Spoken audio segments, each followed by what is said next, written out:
This is Adbeel from WolfSteel Buildings, and it's finally finished. This is the finished project. It's already, they're actually running the electricity right now. So, but let's take a look at the building now. Let's look at how it's finished. Remember, this is a 35 wide, and it is 35 long. It is 10 foot to the east right here. And then to the peak, it's still rising about 5 feet approximately. You can see the windows were already set. This is the, what color is this? This is the barn red for the sides.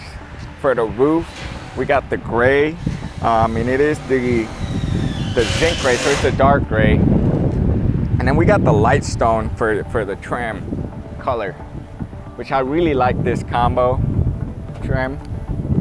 You can see all the color screws, which just match really nice. That's what makes a building look aesthetically pleasing, in my opinion. And we got a 6-inch overhang trim. The panel does come out about 3 more inches.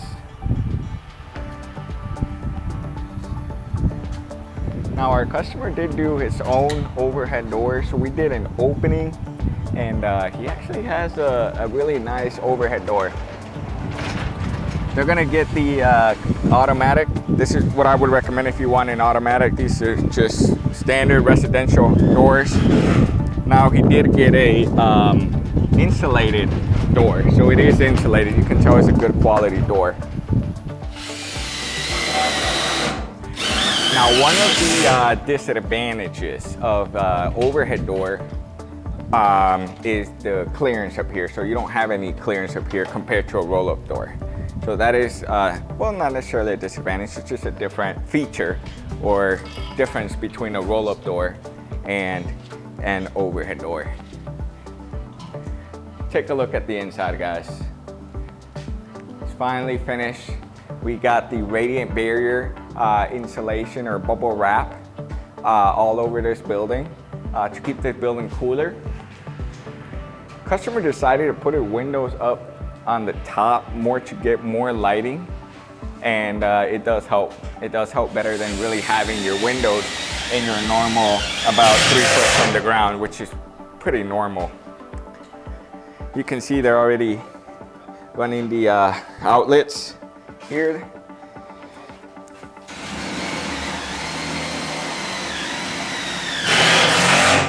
And one of the advantages of having the vertical paneling is that we run girts all the way along the length.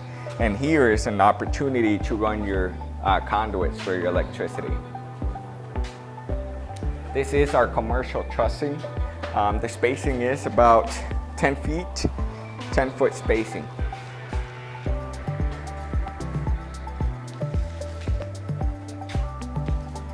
And these diagonals help for wind support, and this is really done on the ends to really help to maintain that stability from wind pressure.